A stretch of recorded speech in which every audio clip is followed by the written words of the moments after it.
प्रज्ञा पुराण में पूज्य गुरुदेव लिखते हैं, अधुनास्ति सर्वत्र अनास्था क्रम परंपरा, अदूरदर्शिता ग्रस्ता जना विस्मृत्य गौरवम्, अचिन्त्य चिंतना जाता अयोग्य आचरणास्तथा, फलतः रोग शोकार्ति कलह क्लेश नाशजम्। इन दिनों सर्वत्र अनास्था का दौर है, सबकी आस्था समाप्त हो चुकी है, और आस्था समाप्त हुई तो दूरदर्शिता मिट गई। जो सोचना चाहिए था मनुष्य, वो सोचना छोड़कर जो नहीं सोचने योग्य था उसको सोचने लगा। अचिंत्य चिंतन, अदूरदर्शिता, और भगवान क्या कहते हैं कि अयोग्य आचरण, यानी आचरण भी दूषित हो गए, विचार भी दूषित हो गए, व्यवहार भी दूषित हो गया, भाव भी दूषित हो गया, और इन सब के मूल में क्या? आस्था संकट। मनुष्य की आस्था ही बदल गई। भगवान कहते हैं कि पहले लोगों की आस्था मुझ में थी, लेकिन अब लोगों की आस्था मुझ में नहीं है। अब लोगों की आस्था मुझे छोड़कर सब में है। शबरी की आस्था किसमें थी? केवल राम में थी, केवल। लेकिन शूर्पणखा की आस्था किसमें थी? जरा सोचो, शूर्पणखा की आस्था राम में नहीं थी। वो तो राम को अपना पति बनाना चाहती है, लेकिन उसमें आस्था नहीं है, उसमें वासना है। शबरी भी राम को चाहती है, शूर्पणखा भी राम को चाहती है। अंतर क्या है? अंतर यह है कि शबरी की आस्था राम में है और शूर्पणखा की आस्था राम में नहीं, राम के तन में है। वो राम का सौंदर्य देख करके आई है और शबरी राम का रामत्व देख करके बुलाती है। दुर्योधन और अर्जुन दोनों कृष्ण के पास पहुंचे, महाभारत का युद्ध, और उस युद्ध में दुर्योधन की आस्था किसमें? भगवान की सेना में। और अर्जुन की आस्था किसमें? भगवान में। तो हम जरा अपने ऊपर विचार करके देखें कि हमारी आस्था किसमें है। और सारी समस्या का जड़ साथियों केवल यही है कि हमारी आस्था का विषय ही बदल गया। तो मैं आपको एक बड़ी मजे की बात बताऊं। देखो, मनुष्य की आस्था होती किसमें है? आज के दौर के इंसान की आस्था देखो कहां है। एक ऐसे ही सभा में बहुत से लोग बैठे थे, भवानी नगर में कार्यक्रम चल रहा था, और बनारस से कोई वक्ता आए थे और वो अपने साथ लाए थे 2 बड़ी बड़ी मूर्तियां, ठीक है ना। एक मूर्ति थी राम की और एक मूर्ति थी रावण की।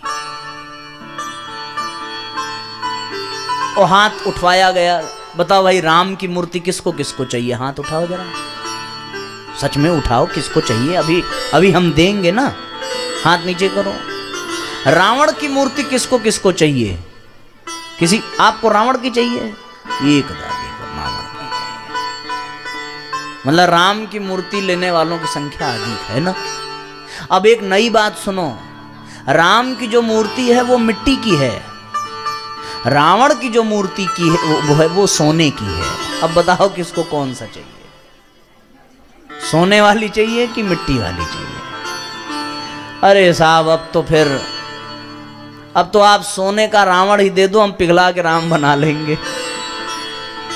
मिट्टी वाली राम की लेकर के क्या करेंगे? कलेजे पे हाथ रख करके विचार करिए, आज के मनुष्य की आस्था कहां जा रही है? उसकी आस्था भगवान में है या भगवान की संपत्ति में है? लोग आजकल मंदिरों में दर्शन, हमारे यहां जब से विश्वनाथ जी का कॉरिडोर बन गया, आने वालों की संख्या बढ़ गई। अब तो अयोध्या जी में बन गया तो वहां भी दर्शनार्थी जाएंगे। अब देखो उनकी आस्था कहां है। अब वो दर्शन करने जाते हैं तो जो हमारे परिचित हैं वो फोन करते हैं कि भाई साहब हम बनारस आ रहे हैं, दर्शन करना चाहते हैं।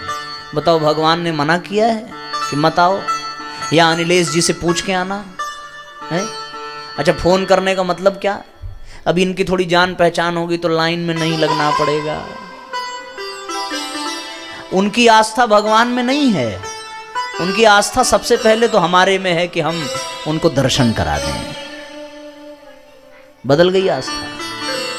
अब फिर हम बताएंगे कि हाँ वहाँ हमारे एक परिजन हैं और उनकी ड्यूटी अगर दिन की होगी तो वो करा देंगे। अब उनकी आस्था हमसे भी उठ गई, अरे ये तो किसी काम के नहीं है। हाँ, इन्होंने जिनको बताया है अब सारी आस्था उसमें। अरे भाई साहब आपका नंबर मिल गया, बहुत कृपा होती अगर आप दर्शन, सारी आस्था उसमें पिल गई।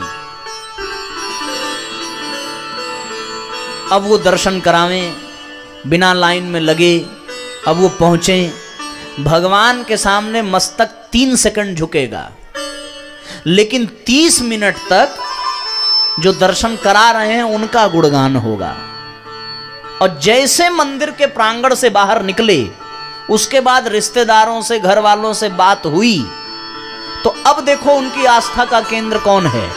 तो तब फोन पे बात होगी, अरे अपना तो परिचय था, लंबी लाइन लगी थी, चुटकी में दर्शन हो गया, इसे एकदम सीधे साक्षात ऐसे दर्शन करके आ रहे हैं। भगवान की बड़ी कृपा है। भगवान की कृपा नहीं है, ये आपकी आस्था जहां थी उनकी कृपा है।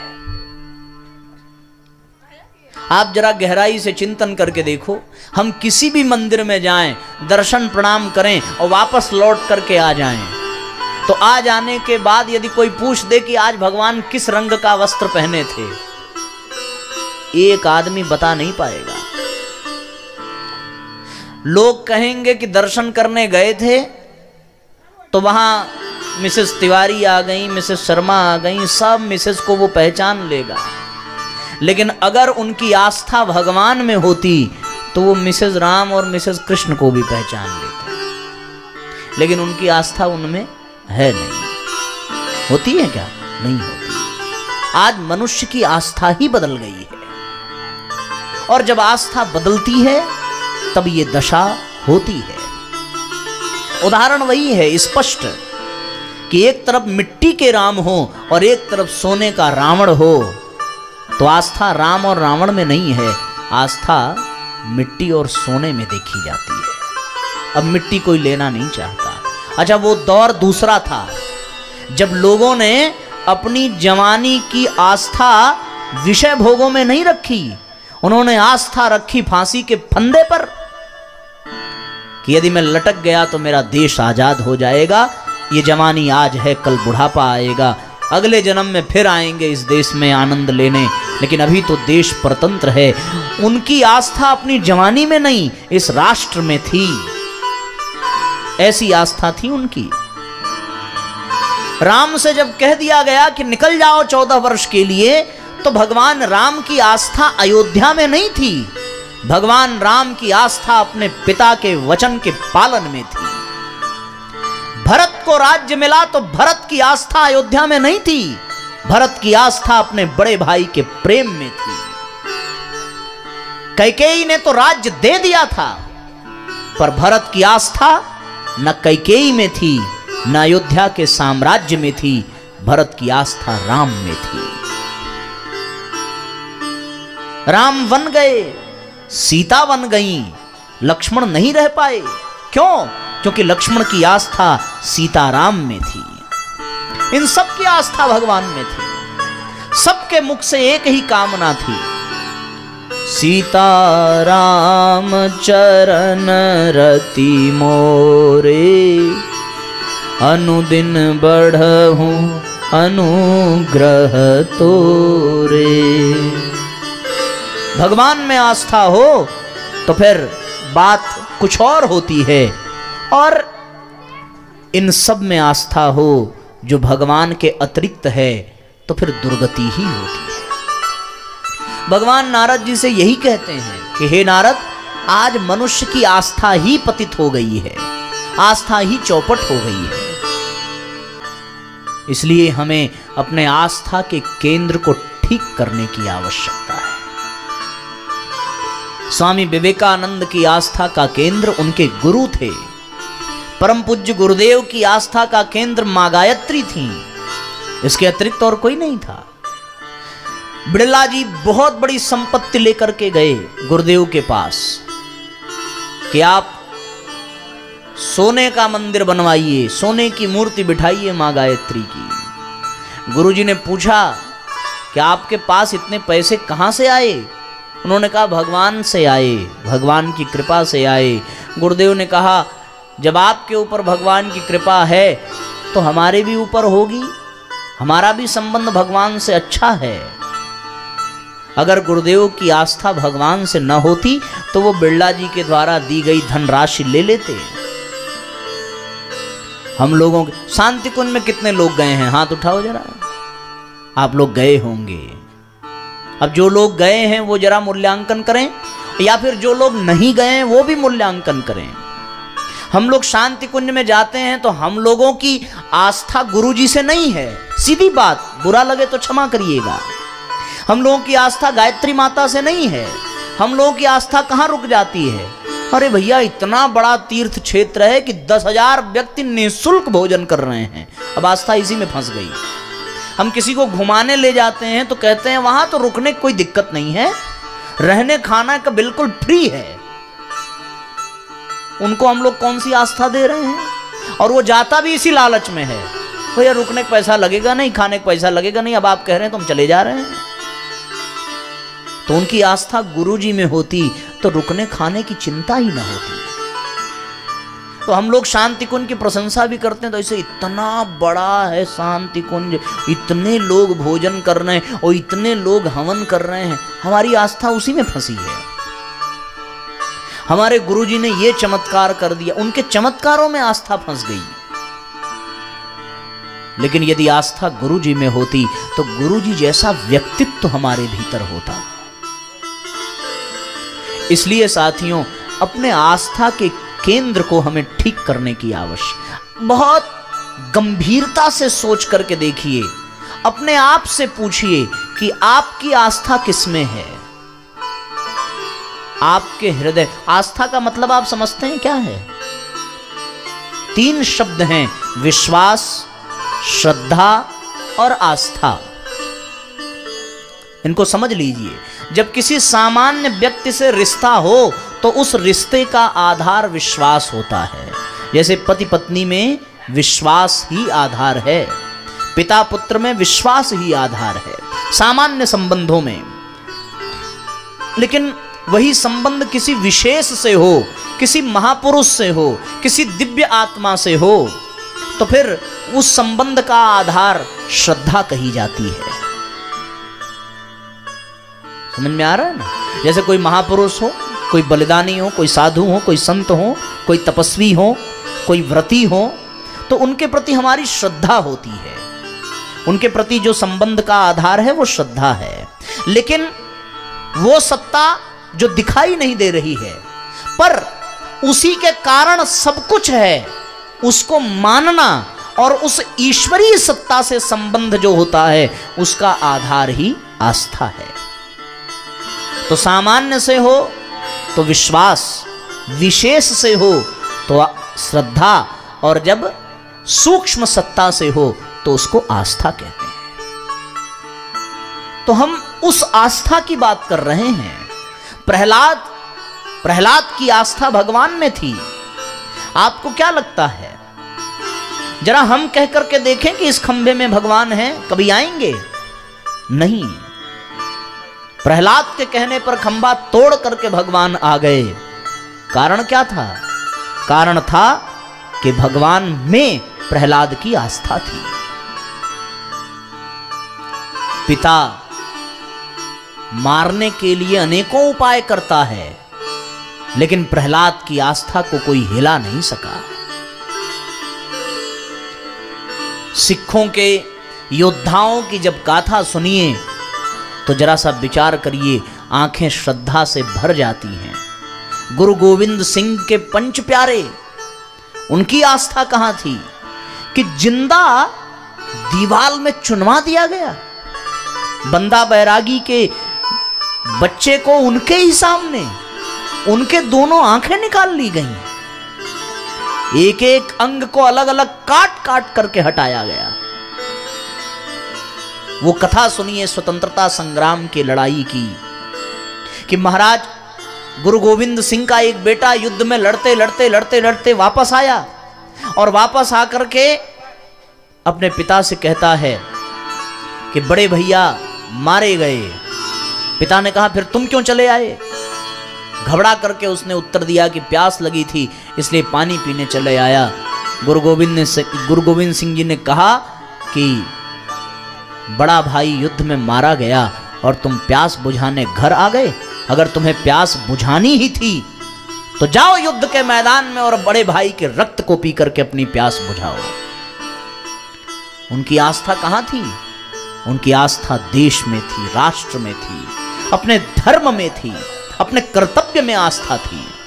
तब वो आस्था के कारण वो महान बन सके।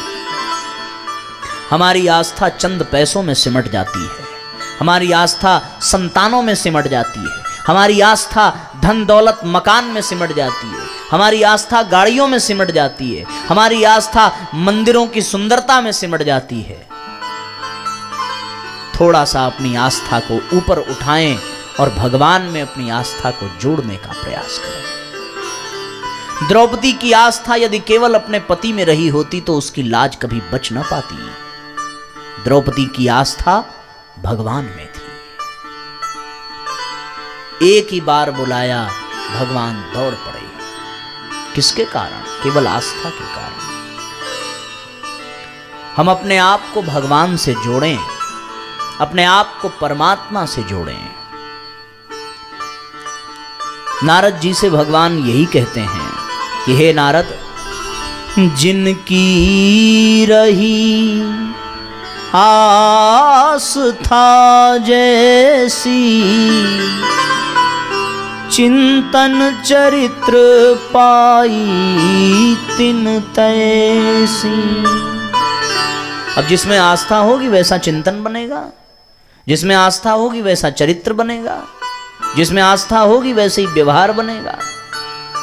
अंतःकरण में आस्था उपजे, वही मनुज की विधना सिरजे।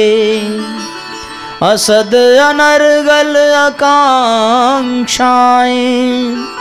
अचिंत्य चिंतन दुर्भावनाएं। निकृष्ट अस्तर की आस्थाएं, बढ़ी वासना कुकल्पनाएं। इनसे प्रेरित मनुज आचरण, दुर्गति को दे रहा निमंत्रण। आस्था का स्तर गिरा, आस्था का स्तर गिरा तो हम लोग खुद दुर्गति को निमंत्रण देते हैं। देखो युद्ध के मैदान में अर्जुन की आस्था कहां थी? महाभारत की बात आपने सुनी होगी ना। अर्जुन की आस्था पितामह भीष्म में थी कि ये हमारे पितामह हैं, हम इन्हें कैसे मारें। अर्जुन की आस्था अपने भाइयों में थी, अपने गुरु में थी। तो अर्जुन युद्ध लड़ने से मना कर देता है, अपने गांडीव को रख दिया, थरथर कांपने लगा, उसकी जबान हकलाने लगी। क्यों? क्योंकि अर्जुन की आस्था इस संसार में थी। भगवान ने अर्जुन को गीता का ज्ञान दिया और तब अर्जुन की आस्था कहां हो गई? तब अर्जुन की आस्था साक्षात कृष्ण में हो गई। तब अर्जुन जो कांप रहा था, जो युद्ध लड़ने से मना कर रहा था, वही अर्जुन अब बार बार कहता है, हे केशव करिष्ये वचनम तव। अब आप जैसा कहेंगे मैं वैसा करूंगा। क्यों? क्योंकि अर्जुन की आस्था कृष्ण में है।